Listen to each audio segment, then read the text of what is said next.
CM Siddaramaiah ವಿರುದ್ಧ ಮೂಡಾ ಕೇಸ್ಗೆ ಸಂಬಂಧಪಟ್ಟಂತೆ ಲೋಕಾಯುಕ್ತದಲ್ಲಿ FIR ದಾಖಲಾಗಿತ್ತು. ಇವತ್ತಿನಿಂದ ಅಧಿಕೃತವಾಗಿ ತನಿಖೆ ಆರಂಭ ಆಗುತ್ತೆ ಮೈಸೂರು ಲೋಕಾಯುಕ್ತದಿಂದ. ಇದಕ್ಕೋಸ್ಕರ ಮೈಸೂರು ಲೋಕಾಯುಕ್ತ SP ಉದೇಶ್ ಕುಮಾರ್ ಎಲ್ಲ ಸಿದ್ಧತೆಗಳನ್ನ ಮಾಡಿಕೊಂಡಿದ್ದಾರೆ. ಉದೇಶ್ ನೇತೃತ್ವದಲ್ಲಿ ತನಿಖೆ ಇವತ್ತಿನಿಂದ ಆರಂಭ ಆಗುತ್ತೆ.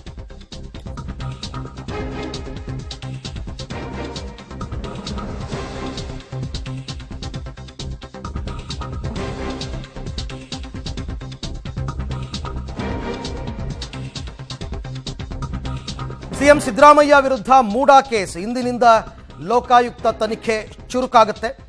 ಮೈಸೂರು ಲೋಕಾಯುಕ್ತ SP ಉದೇಶ್ ನೇತೃತ್ವದಲ್ಲಿ ತನಿಖೆ ಆರಂಭ ಆಗುತ್ತೆ. ನಿನ್ನೆ ಮೊನ್ನೆ ರಜೆ ಇತ್ತು, ಹಾಗಾಗಿ ಇವತ್ತಿಂದ ಶುರು ಆಗ್ತಾ ಇದೆ. ಎಫ್ಐಆರ್ನಲ್ಲಿ ಸಿದ್ದರಾಮಯ್ಯ ಅವರು A1, ಪತ್ನಿ ಪಾರ್ವತಿ ಅವರು A2, A3 ಆಗಿ ಅವರ ಬಾಮೈದ ಮಲ್ಲಿಕಾರ್ಜುನ ಸ್ವಾಮಿ, A4 ಜಮೀನು ಮಾಲೀಕ ದೇವರಾಜ್ 4 ತಂಡಗಳನ್ನು ರಚನೆ ಮಾಡಿದ್ದಾರೆ ಲೋಕಾಯುಕ್ತದವರು. 4 ತಂಡಗಳಿಗೂ ಅವರವರ ಜವಾಬ್ದಾರಿಯನ್ನು ಈಗಾಗಲೇ ಕೊಟ್ಟಿದ್ದಾರೆ. ಕೊಟ್ಟಿರೋದ್ರಿಂದನೇ ಈಗ 4 ತಂಡಗಳು, ಒಂದು ತಂಡಕ್ಕೆ ದಾಖಲೆಗಳ ಕಲೆಕ್ಷನ್ನು, ಮತ್ತೊಂದು ತಂಡಕ್ಕೆ ಆರೋಪಗಳಿಗೆ ನೋಟಿಸ್ ಕೊಡ್ತಕ್ಕಂಥದ್ದು, ಮತ್ತೊಂದು ತಂಡಕ್ಕೆ ದೂರುದಾರರಿಂದ ದಾಖಲೆಗಳನ್ನು ಕಲೆಕ್ಟ್ ಮಾಡ್ಕೊಳ್ತಕ್ಕಂಥದ್ದು, ಹೀಗೇನೋ ಒಂದು ಟೀಮ್ ಮಾಡಿಕೊಂಡು 4 ಟೀಮು ಈಗ ತನಿಖೆಗೆ ಇಳಿದಿದೆ. ಇವತ್ತಿನಿಂದ ಅಧಿಕೃತವಾಗಿ ಅವರ ತನಿಖೆ ಎಲ್ಲವೂ ಕೂಡ ಆರಂಭ ಆಗುತ್ತೆ. ಒಂಥರ ಹೈ ಪ್ರೊಫೈಲ್ ಕೇಸ್ ಇದು. ತನಿಖೆ ಬೇರೆ ಬೇರೆಯವ್ರ ಮೇಲೆ ನಡೀತಾನೆ ಇರುತ್ತೆ ಲೋಕಾಯುಕ್ತದಲ್ಲಿ, ಬಟ್ ಇದು ಮುಖ್ಯಮಂತ್ರಿಗಳ ವಿರುದ್ಧ ನಡೀತಾ ಇರತಕ್ಕಂಥ ತನಿಖೆ ಆಗಿರೋದ್ರಿಂದ ಯಾವ ಪ್ರಭಾವಕ್ಕೂ ಒಳಗಾಗದೆ ನಿಷ್ಪಕ್ಷಪಾತವಾಗಿ ಪಾರದರ್ಶಕವಾದಂತಹ ತನಿಖೆ ಎಲ್ಲರೂ ಕೂಡ ನಿರೀಕ್ಷೆ ಮಾಡ್ತಾ ಇದ್ದಾರೆ. ಆ ನಿಟ್ಟಿನಲ್ಲಿ ಲೋಕಾಯುಕ್ತ ಈ ಹೆಸರನ್ನು ಉಳಿಸ್ಕೊಳ್ಳುತ್ತಾ ಅಂತಕ್ಕಂಥ ಒಂದು ಪ್ರಶ್ನೆ ಇದೆ. 2013ರಲ್ಲಿ ಮುಖ್ಯಮಂತ್ರಿ ಸಿದ್ದರಾಮಯ್ಯನವರು ಮುಖ್ಯಮಂತ್ರಿ ಆದಾಗ ಲೋಕಾಯುಕ್ತದ ರೆಕ್ಕೆ ಪುಕ್ಕಗಳನ್ನು ಕಟ್ ಮಾಡಿ ಎಫ್ಐಆರ್ ಮಾಡಿದ್ರು, SIT ರಚನೆ ಮಾಡಿದ್ರು. ಎಫ್ಐಆರ್ ಆಗಿದೆ. ಈಗ ತನಿಖಾ ಪ್ರಕ್ರಿಯೆ ಅಧಿಕೃತವಾಗಿ ಶುರುವಾಗುತ್ತೆ. ತನಿಖಾ ಪ್ರಕ್ರಿಯೆ ಇವತ್ತಿನಿಂದ ಅಧಿಕೃತವಾಗಿ ಶುರುವಾಗುತ್ತೆ. ಮೊದಲು ದೂರುದಾರರಿಗೆ ನೋಟಿಸ್ ನೀಡ್ತಾರೆ ಲೋಕಾಯುಕ್ತದವರು. ಪ್ರಕ್ರಿಯೆಗಳು ಶುರುವಾಗೋದೇ ಆ ರೀತಿ. ಯಾಕೆ ಅಂತಂದರೆ ದೂರುದಾರ ಸುಮ್ಮನೆ ದೂರು ಕೊಡೋಕ್ಕೆ ಬರಲ್ವಲ್ಲ. ನಿನ್ನ ಹತ್ರ ಏನಿದೆಯಪ್ಪ ವಸ್ತು, ಯಾತಕ್ಕೋಸ್ಕರ ದೂರು ಕೊಟ್ಟೆ, ಏನೇನೋ ನೀನು ಮಾಹಿತಿ ಕಲೆ ಹಾಕಿದೆಯಾ, ಎಲ್ಲವನ್ನ ಕೊಡು ಅಂತ ಕೇಳ್ತಾರೆ. ಸ್ನೇಹಮಯಿ ಕೃಷ್ಣ ದೂರುದಾರ ಅವರಿಗೆ ನೋಟಿಸ್ ನೀಡ್ತಾರೆ ಲೋಕಾಯುಕ್ತದವರು. ದಾಖಲೆಗಳನ್ನು ಸಲ್ಲಿಸುವಂತೆ ದೂರುದಾರರಿಗೆ ಸೂಚನೆಯನ್ನು ಕೊಡ್ತಾರೆ. ನಿಮ್ಮ ಬಳಿ ಏನೇನು ದಾಖಲೆಗಳಿದೆ. ಸ್ನೇಹಮಯಿ ಕೃಷ್ಣ ಅವರು ಹೇಳ್ತಾ ಇದ್ರು, ನನ್ನ ಹತ್ರ ತುಂಬ ದಾಖಲೆ ಇದೆ. ಹೇಳಿ ಕೇಳಿ ಅವರು RTI ಆಕ್ಟಿವಿಸ್ಟ್, ಹಾಗಾಗಿ RTI ಮುಖಾಂತರನೇ ಸುಮಾರು ದಾಖಲೆಗಳನ್ನ ಕಲೆಕ್ಟ್ ಮಾಡಿದ್ದಾರೆ. ಅದೆಲ್ಲವನ್ನ ಕೂಡ ಕೊಡಿ ಅಂತಂದ್ಬಿಟ್ಟು ಸೂಚನೆ ಕೊಡ್ತಾರೆ. ಆಮೇಲೆ ತನಿಖಾ ಸಮಿತಿ ಒಂದನ್ನು ನೇಮಕ ಮಾಡಿತ್ತಲ್ಲ ಸರ್ಕಾರ, ಆ ತನಿಖಾ ಸಮಿತಿಯ ಬಳಿ ದಾಖಲೆಗಳನ್ನು ಪಡೆಯೋದಕ್ಕೆ ಕಾನೂನು ಪ್ರಕ್ರಿಯೆ ಶುರುವಾಗುತ್ತೆ. ಯಾರು ನಿವೃತ್ತ ನ್ಯಾಯಮೂರ್ತಿ ದೇಸಾಯಿ ಅವರ ತನಿಖಾ ಸಮಿತಿಯನ್ನು ಸರ್ಕಾರ ರಚನೆ ಮಾಡಿತ್ತು. ಅವರಿಗಾಗಲೇ ಆರಂಭ ಮಾಡಿದ್ದಾರೆ ತನಿಖೆಯನ್ನು. ಅವರು ಕೆಲವು ಡಾಕ್ಯುಮೆಂಟ್ಸನ್ನು ಕಲೆಕ್ಟ್ ಮಾಡಿದ್ದಾರೆ, ಅದನ್ನು ಇಸ್ಕೋಬೇಕು ಇವರು. ಹಾಗೆ ನೋಡೋಕೆ ಹೋದರೆ ಜನಪ್ರತಿನಿಧಿಗಳ ನ್ಯಾಯಾಲಯ ನಿವೃತ್ತ ನ್ಯಾಯಮೂರ್ತಿ ದೇಸಾಯಿ ಅವರ ತನಿಖೆಗೆ ಏನು ತಡೆ ಕೊಟ್ಟಿಲ್ಲ, ಆದರೂ ಅವ್ರು ಹಸ್ತಾಂತರ ಮಾಡ್ತಾರೆ. ಆ ದಾಖಲೆಗಳು ಸಿಕ್ಕ ಮೇಲೆ ಆರೋಪಿಗಳಿಗೆ ಹಂತ ಹಂತವಾಗಿ ನೋಟಿಸ್ಸು ಜಾರಿಯಾಗುತ್ತೆ. ಆರೋಪಿಗಳಿಗೆ A1 ನಾನಾಗಲೇ ಹೇಳಿದ್ನಲ್ಲ, A1 ಸಿದ್ದರಾಮಯ್ಯ, A2 ಅವರ ಪತ್ನಿ ಪಾರ್ವತಿ, A3 ಬಾಮೈದ ಮಲ್ಲಿಕಾರ್ಜುನ ಸ್ವಾಮಿ, A4 ಜಮೀನು ಮಾಲೀಕ ದೇವರಾಜ್, ಇವರೆಲ್ಲರಿಗೂ ಕೂಡ ನೋಟಿಸ್ ಕೊಡ್ತಾರೆ. ನೋಟಿಸ್ ಜಾರಿ ಮಾಡಿ ದಾಖಲೆಗಳನ್ನು ಪಡೆದುಕೊಳ್ತಕ್ಕಂಥ ಕೆಲಸವನ್ನು ಮಾಡಬೇಕು. ಈ ನಡುವೆ ಜಾಗದ ಮಹಜರ್ ಮಾಡ್ತಾರೆ ಲೋಕಾಯುಕ್ತ. 2 ಕಡೆ ಮಹಜರ್ ಆಗಬೇಕಾಗುತ್ತೆ. ಒಂದು ಕೆಸರೆ, ಯಾವ ಜಮೀನನ್ನು ಮೂಡಾದವರು ಅಕ್ವೈರ್ ಮಾಡ್ಕೊಂಡಿದ್ರೋ ಸಿದ್ದರಾಮಯ್ಯನವರ ಪತ್ನಿಯವರದ್ದು, ಅಲ್ಲಿ ಮಹಜರ್ ಆಗಬೇಕು. ಅದಾದ ನಂತರ ಇವರಿಗೆ ಅಲಾಟ್ ಆಗಿರ್ತಕ್ಕಂಥ 14 site, Vijayanagara 2nd, 3rd stage, 4th stage, ಅಲ್ಲಿ ಮಹಜರ್ ಆಗಬೇಕಾಗತ್ತೆ. ಇವೆಲ್ಲದಕ್ಕೆ ನಿಮಗೆ ಕಾಲಾವಕಾಶ ಇದೆ. 3 ತಿಂಗಳೊಳಗಡೆ ತನಿಖೆ ಮುಗಿಸಿ ಅಂತ ಹೇಳಿರ್ತಕ್ಕಂಥದ್ದು.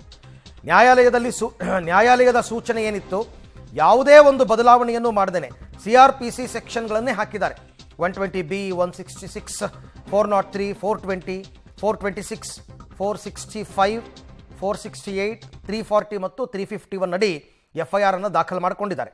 FIR ದಾಖಲು ಮಾಡಿಕೊಂಡ ನಂತರ ಇದೆಲ್ಲವೂ ಕೂಡ ಪ್ರಕ್ರಿಯೆಗಳು ನಡೀತಾ ಇರತಕ್ಕಂಥದ್ದು. ಇದು ಕೋರ್ಟ್ನ ಆದೇಶದ ಮೇಲೆ ಆಗಿರ್ತಕ್ಕಂಥ FIR. ರಿಮೆಂಬರ್, ಯಾರೋ ಒಬ್ಬ ಹೋಗಿ ದೂರು ಕೊಟ್ಟು FIR ಮಾಡೋದು ಪೊಲೀಸ್ ಸ್ಟೇಷನ್ನಲ್ಲಿ. ಲೋಕಾಯುಕ್ತದಲ್ಲೂ ಕೊಡಬಹುದು, ಆದರೆ ಮುಖ್ಯಮಂತ್ರಿಗಳಾಗಿರೋದ್ರಿಂದ, ಜನಪ್ರತಿನಿಧಿ ಆಗಿರೋದ್ರಿಂದ, ಆಮೇಲೆ ಖುದ್ದು ಅವರೇ ಕೋರ್ಟ್ ಮೊರೆ ಹೋಗಿದ್ದರಿಂದ ರಾಜ್ಯಪಾಲರು ಸ್ಯಾಂಕ್ಷನ್ ಕೊಟ್ಟಿದ್ರು, ಮುಖ್ಯಮಂತ್ರಿಗಳು ಕೋರ್ಟ್ ಮೊರೆ ಹೋದರು ಆ ಸ್ಯಾಂಕ್ಷನನ್ನು ರದ್ದು ಮಾಡಿ ಅಂತ. ಆದರೆ ಕೋರ್ಟು ರದ್ದು ಮಾಡೋದಕ್ಕಾಗಲ್ಲ, ತನಿಖೆ ಆಗಲಿ ಅಂತ ಲೋಕಾಯುಕ್ತಕ್ಕೆ ರೆಫರ್ ಮಾಡ್ತು. ಆ ರೆಫರ್ ಮಾಡಿದ ನಂತರವೇ ಲೋಕಾಯುಕ್ತದಲ್ಲಿ FIR ದಾಖಲಾಗಿದೆ. ಈ ಎಲ್ಲ ವಿಚಾರಕ್ಕೆ ಸಂಬಂಧಪಟ್ಟಂತೆ ಮತ್ತಷ್ಟು ಮಾಹಿತಿ ನನ್ನ ಕೊಲೀಗ್ KP ನಾಗರಾಜ್ ಅವರಿಂದ ಪಡ್ಕೊಳ್ಳೋಣ. KP, ಈಗ ಲೋಕಾಯುಕ್ತ ಅಂಗಳಕ್ಕೆ ಮೂಡಾ ಕೇಸ್ ಹೆಂಗೆ ಬಂತು ಅಂತ ಕಳೆದ 2-3 ವಾರಗಳಿಂದ ಎಲ್ಲರೂ ಜನ ನೋಡಿರ್ತಾರೆ. ಬಟ್ ನನಗಿರ್ತಕ್ಕಂಥದ್ದು, ಮೊದಲ ಬಾರಿ ಸಿದ್ದರಾಮಯ್ಯನವರು 2013ರಲ್ಲಿ ಮುಖ್ಯಮಂತ್ರಿ ಆಗಿದ್ದಾಗ ಇದೇ ಲೋಕಾಯುಕ್ತದ ರೆಕ್ಕೆ ಪುಕ್ಕಗಳನ್ನು ಕಟ್ ಮಾಡಿದ್ರು, SIT ರಚನೆ ಮಾಡಿಕೊಂಡಿದ್ರು. ಅದಾದ ನಂತರ ಮತ್ತೆ ಲೋಕಾಯುಕ್ತಕ್ಕೆ ಮರುಜೀವ ಬಂತು. ನನ್ನ ಪ್ರಕಾರ ಲೋಕಾಯುಕ್ತಕ್ಕೆ ತನ್ನಂತ ಸಾಬೀತುಪಡಿಸ್ಕೊಳ್ಳೋಕೆ ಇದೊಂದು ದೊಡ್ಡ ಕೇಸ್ ಸಿಕ್ಕಿದೆ ಅಂತ ಅನ್ಕೋತೀನಿ. ಹಾಗಾಗಿ ಪಾರದರ್ಶಕವಾದ ನಿಷ್ಪಕ್ಷಪಾತವಾದ ತನಿಖೆಯನ್ನು ಅವರು ಕೂಡ ಮಾಡಬೇಕಾಗತ್ತೆ, ಲೋಕಾಯುಕ್ತ ಸೈ ಅಂತ ಅನ್ನಿಸ್ಕೋಬೇಕಾಗತ್ತೆ. ಆ ಸವಾಲನ್ನು ಅವ್ರು ಯಾವ ರೀತಿ ಗೆಲ್ತಾರೆ ಅಂತ. ಅರವಿಂದ್, ಎಲ್ಲ ತನಿಖಾ ಸಂಸ್ಥೆಗಳ ಮೇಲೂ ಕೂಡ ಒಂದೊಂದು ರೀತಿಯಂಥ ಅಪವಾದಗಳಿರ್ತವೆ. ಆದರೆ ಆ ಅಪವಾದಗಳನ್ನು ತೊಳೆಯೋದಕ್ಕೆ ಅವರಿಗೆ ಒಂದೊಂದು ಅವಕಾಶಗಳ ರೀತಿಯಲ್ಲಿ ಒಂದೊಂದು ಕೇಸ್ಗಳು ಬರ್ತವೆ. ಅದು ಪೊಲೀಸರ ಮೇಲೆ ಇರ್ಬೋದು, CBI ಮೇಲೆ ಇರ್ಬೋದು, ಈಗ ಲೋಕಾಯುಕ್ತ ಮೇಲೆ ಇರ್ಬೋದು. ಎಲ್ಲರ ಮೇಲೂ ಬೇರೆ ಬೇರೆ ಪಾರ್ಟಿಗಳು ಬೇರೆ ಬೇರೆ ರೀತಿಯಂಥ ಆರೋಪಗಳನ್ನ ಮಾಡ್ತಾ ಇರ್ತಾರೆ. ಒಂದು ಅದ್ಭುತವಾದಂಥ ಒಂದು ಕೇಸಲ್ಲಿ ಅವರ ಪರ್ಫಾರ್ಮೆನ್ಸ್ ಮೇಲೆ ಜನರ ಆ ತನಿಖಾ ಸಂಸ್ಥೆ ಮೇಲೆ ನೋಡುವಂಥ ದೃಷ್ಟಿಯು ಕೂಡ ಬದಲಾಗುತ್ತೆ. ಈಗ ಒನ್ಸ್ ಅಗೇನ್ ಅಂಥದ್ದೇ ಅಗ್ನಿ ಪರೀಕ್ಷೆಯಲ್ಲಿ ಲೋಕಾಯುಕ್ತ ಇರುವಂಥದ್ದು. ಲೋಕಾಯುಕ್ತದ ಎಲ್ಲ ರೆಕ್ಕೆ ಪುಕ್ಕಗಳು ಕಟ್ಟಾಗಿದ್ದಾವೆ. ಲೋಕಾಯುಕ್ತದವರು ಸರ್ಕಾರದ ನಡೆಯಲ್ಲೇ ಕೆಲಸ ಮಾಡ್ತಾರೆ, ಸರ್ಕಾರ ಹೇಳ್ದಂತೆ ನಡೀತಾರೆ ಅನ್ನುವಂಥ ರೀತಿಯಂಥ ಸಾಮಾನ್ಯವಾದಂಥ ಜನರಲ್ ಟಾಕ್ಸ್ ಇದೆ, ಅಪವಾದಗಳು ಕೂಡ ಇದೆ. ಆದರೆ ಈ ಕೇಸ್ನ ಮೂಲಕವಾಗಿ ಲೋಕಾಯುಕ್ತರು ಇಲ್ಲ, ನಮ್ಮದು ಸ್ವಾಯತ್ತವಾದಂತಹ ಒಂದು ತನಿಖಾ ಸಂಸ್ಥೆ, ನಾವು ನಿಷ್ಪಕ್ಷಪಾತವಾಗಿ ತನಿಖೆ ಮಾಡ್ತೇವೆ ಅನ್ನೋಂಥದ್ದನ್ನು ಪ್ರೂವ್ ಮಾಡಬೇಕಾದಂಥ ಒಂದು ಅಗ್ನಿ ಪರೀಕ್ಷೆ ಅಂತ ಒಂದು ಕೇಸ್ ಇದು. ಈ ಕೇಸ್ನ ಮೂಲಕವಾಗಿ ಅವರ ಮೇಲಿನ ಎಲ್ಲ ಅಪವಾದಗಳನ್ನು ಕೂಡ ತೊಡೆಸ್ಕೋಬೋದು. ಹೀಗಾಗಿಯೇ ಮೈಸೂರಿನ ಲೋಕಾಯುಕ್ತರು CM ಮತ್ತು CM ಅವರ ಫ್ಯಾಮಿಲಿಯ ಮೇಲೆ ಇರುವಂಥ ಕೇಸನ್ನು ಭಾಳ ಗಂಭೀರವಾಗಿ ತೆಗೆದುಕೊಂಡಿದೆ. ಅದಕ್ಕೆ ಬೇಕಾದಂಥ ಎಲ್ಲ ಹೋಮ್ವರ್ಕ್ಗಳನ್ನು ಕೂಡ ಶುರು ಮಾಡಿದೆ. ಏನು ಕೋರ್ಟ್ನ ನಿರ್ದೇಶನ ಇದೆ ಈ ಕೇಸಲ್ಲಿ ಇನ್ನೊಂದಿರುವಂಥದ್ದು ಅರವಿಂದ್, ಕೋರ್ಟು ಈ ತನಿಖೆಯನ್ನು ಅಬ್ಸರ್ವ್ ಮಾಡ್ತಾ ಇದೆ, ಬೇರೆ ಇನ್ಯಾರೂ ಇಲ್ಲ, ಖುದ್ದು ಕೋರ್ಟ್ ಈ ಕೇಸನ್ನು ಅಬ್ಸರ್ವ್ ಮಾಡ್ತಾ ಇದೆ. ಹಾಗಾಗಿ ಇಲ್ಲಿ ಲೋಪದೋಷಗಳಾದರೆ ಬಹಳ ಕಷ್ಟ. ಹೀಗಾಗಿಯೇ ಪ್ರತಿ ಹಂತದಲ್ಲೂ ಕೂಡ ಲೋಕಾಯುಕ್ತರು ಸ್ಟೆಪ್ಪನ್ನು ತೆಗೆದುಕೊಳ್ತಾ ಇದ್ದಾರೆ. ಈಗಾಗಲೇ 4 ಟೀಮ್ಗಳ ರಚನೆ ಆಗಿದೆ. ಇವತ್ತಿನಿಂದ ಡಾಕ್ಯುಮೆಂಟ್ಗಳ ಕಲೆಕ್ಟ್ ಮಾಡುವಂಥ ಕೆಲಸವೂ ಕೂಡ ಆರಂಭವಾಗುತ್ತೆ. ಈಗ ಮೊದಲನೇದಾಗಿರುವಂಥದ್ದು ದೇಸಾಯಿ ಅವರ ಸಮಿತಿ ಮುಂದೆ ಇರುವಂತಹ ದಾಖಲಾತಿಗಳನ್ನ ಇವರು ವಶಕ್ಕೆ ತೆಗೆದುಕೊಳ್ಬೇಕು. ಅದನ್ನು ಬರೀ ಪತ್ರದ ಮೂಲಕವಾಗಿ ತೆಗೆದುಕೊಳ್ಬೋದಾ ಅಥವಾ ನ್ಯಾಯಾಲಯದಿಂದನೇ ಡೈರೆಕ್ಷನ್ ಕೊಡಿಸ್ಬೇಕನ್ನುವಂಥದ್ರ ಬಗ್ಗೆಯೂ ಕೂಡ ಕಾನೂನು ತಜ್ಞರ ಜೊತೆ ಲೋಕಾಯುಕ್ತರು ಇವತ್ತು ಚರ್ಚೆ ಮಾಡ್ತಾರೆ. ಅದು ಒಂದು ಪ್ರಾಬ್ಲಮ್ ಸಾಲ್ವ್ ಆದರೆ ಅಲ್ಲಿರುವಂಥ ಎಲ್ಲ ಡಾಕ್ಯುಮೆಂಟ್ಸ್ಗಳು ಕೂಡ ಬರ್ತವೆ.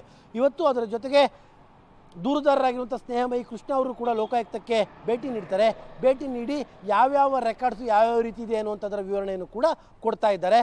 ಒಂದು ರೀತಿಯಂಥ ಹೋಮ್ವರ್ಕ್ ಅಂತೂ ಆರಂಭದಲ್ಲಿ ಚೆನ್ನಾಗೇ ಆಗ್ತಾ ಇದೆ ಅರವಿಂದ್. ರೈಟ್, ಹಾಗೆ ಸಂಪರ್ಕದಲ್ಲಿರಿ KP, ನಿಮ್ಮ ಜೊತೆ ನಾನು ಮತ್ತೆ ಮಾತನಾಡ್ತೀನಿ. ಫಾಲೋ ಮಾಡ್ತಾ ಇರತಕ್ಕಂಥದ್ದು ಕೇಸ್ನ ಪ್ರಗತಿಯನ್ನು ಕೋರ್ಟು ಮತ್ತು ದೂರುದಾರರು ಏನು ಸುಮ್ಮನೆ ಕೂತಿರಲ್ಲ, ಅವರು ಕೂಡ ಅದನ್ನು ಫಾಲೋ ಮಾಡ್ತಾರೆ. ಸೊ ಹಾಗಾಗಿ ತಮ್ಮನ್ನು ತಾವು ಪ್ರೂವ್ ಮಾಡ್ಕೊಳ್ಳೋದಕ್ಕೆ ಲೋಕಾಯುಕ್ತದವರಿಗೆ ಸಿಕ್ಕಿರ್ತಕ್ಕಂಥ ಒಂದು ಅದ್ಭುತವಾದ ಇದು ಅವಕಾಶ ಮೂಡಾ ತನಿಖೆ.